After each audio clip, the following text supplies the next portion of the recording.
안녕하세요. 동아시아사 교사 유선재입니다.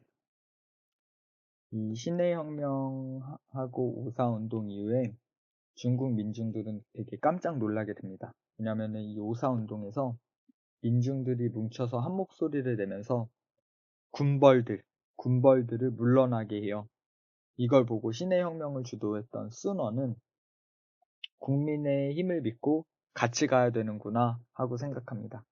그래서 만들어진 당이 중국 국민당이에요. 중국 국민당. 국민당이 결성이 되고 또 한편으로는 사회주의 경제체제를 지향하는 공산당도 조직이 됩니다. 국민당은 자본주의 체제를 원하고 공산당은 사회주의 체제를 꿈꾸죠. 이렇게 서로 간에 체제 대립을 하다가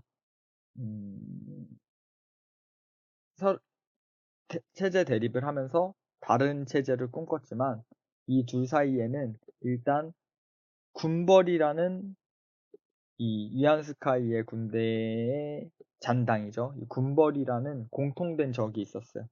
그래서 이 군벌에 반대한다, 반군벌을 목표로 국민당과 공산당이 손을 잡게 됩니다. 이것을 제1차 국공합작이라고 하는데 그 부분부터 우리 188페이지 중국 국민혁명 여기 보도록 할게요. 자, 군벌은 주로 북쪽에서 활동했고 그리고 그래서 이 군벌을 무찌르는 거를 북벌운동이라고 합니다. 북쪽의 군벌을 정벌하는데 맨 처음에 국민당을 이끈 거는 순원이었어요. 순원.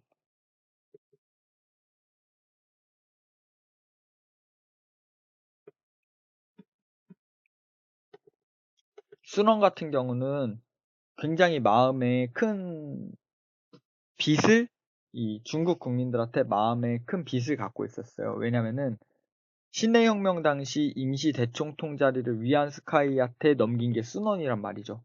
만약에 그러지 않았다면 이런 군벌이 있지 않았을 텐데, 이런 혼란 상황이 오지 않았을 텐데라는 생각이 굉장히 많이 들었을 거예요. 순원이라면. 그래서 순원은 죽기 전 소망이 이 군벌 무리를 자기 손으로 전부 다 없애는 게 순원의 소망이었습니다. 공화정에 대한 약속을 지키지 않고 배신한 위안스카이가 나라를 쑥대밭으로 만든 것을 자기 손으로 회복시켜 놓겠다고 생각을 했어요. 근데 순원이 안타깝기도 북벌이 완료되기도 전에 죽게 돼요. 병으로 죽게 됩니다. 그리고 이 과업을 이어받은 사람이 장제스인데 순원은 뭐 공산당이건 뭐 국민당이건 일단 군벌을 타도하고 공화정을 만들자 그게 순원의 목표였는데 장제스는 조금 성격이 달랐어요. 장제스는 공산당을 싫어했습니다. 그래서 이 국민당과 공산당이 체제에 대한 생각이 다르니까 북벌 운동을 해가는 과정에서 국민당과 공산당이 굉장히 삐걱삐걱대요. 뭐 국민당이 코민테른의 지원을 받기도 하고 공산당 당원이 국민당 당원이 되기도 하고 그런 모습을 보이기도 하지만 장제스 때 공산당을 축출해내기 시작합니다. 쫓아내요. 그래서 결과적으로 군벌을 타도하는 이런 북벌은 처음에는 국민당과 공산당이 함께 가다가 결국 국민당 중심으로 공산당은 축출되고 국민당 중심으로 북벌이 완료되게 됩니다. 북벌이 완료되는 시점은 우리 교과서 지도에 나와 있는데 1928년입니다. 여기 국민당의 북벌 완성. 자, 이게 굉장히 의의가 있는데 이전에 있었던 신해혁명은 반쪽짜리 혁명이었어요. 왜냐면은 위안스카이가 집권하고 청나라 왕조를 몰아냈지만 위안스카이가 집권하고 군벌이 집권했으니까.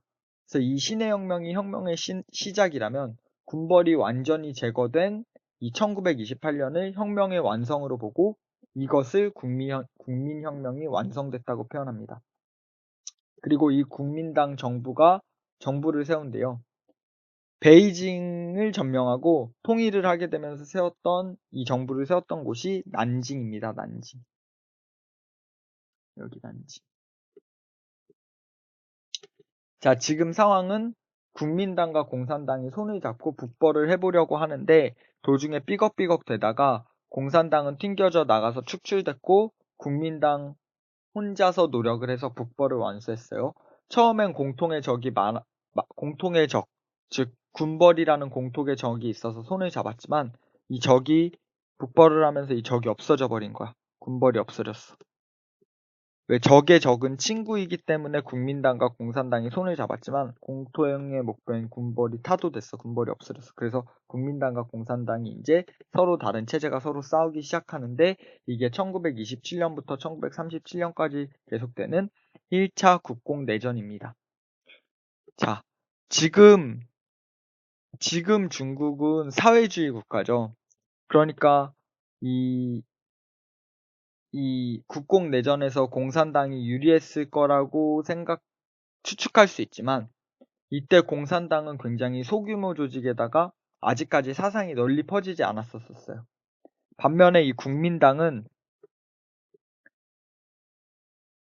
사람 수도 많고 군인 수도 다수고 무기도 훨씬 신식무기였습니다.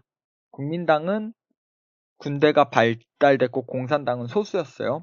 그래서 이 1차 국공내전에서는 일방적으로 국민당이 공산당을 쫓는 형태가 됩니다. 1차 국공내전. 일방적으로 국민당이 공산당을 공격해요. 공산당은 살아남기 위해서 도망만 다닙니다.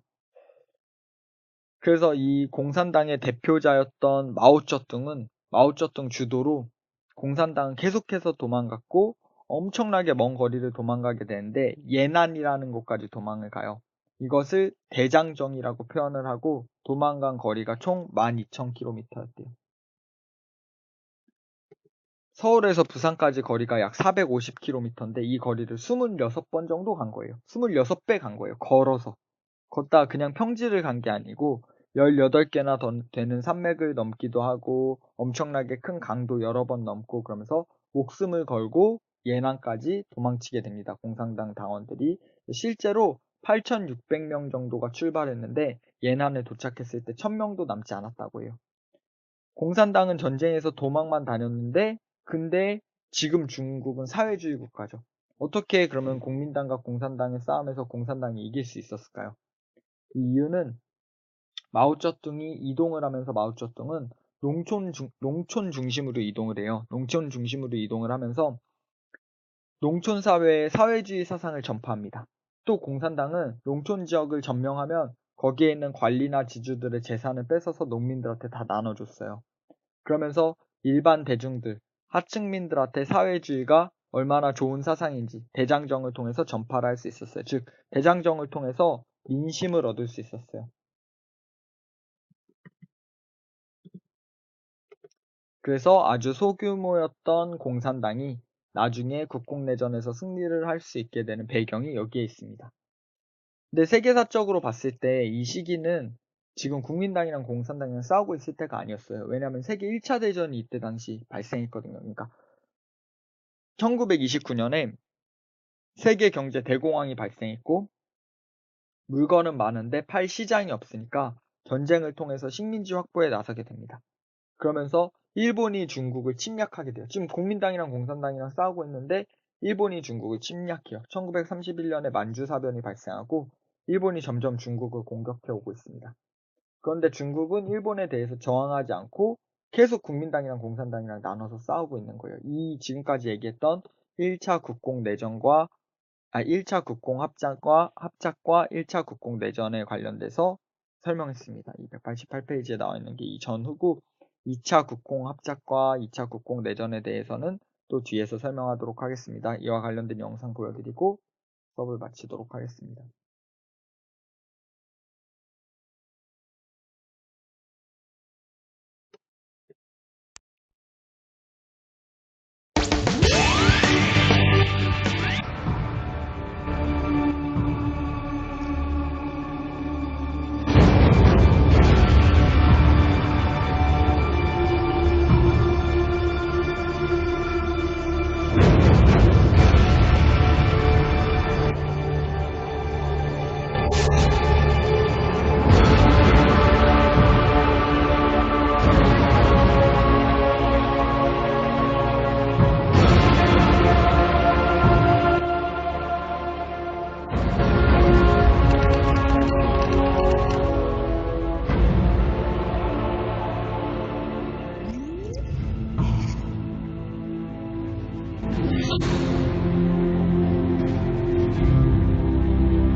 자, 여기 이 부분까지가 1차 국공합작과 1차 국공내전 부분, 여기 교과서 188페이지 부분이기 때문에 이 부분까지만 보도록 하겠습니다.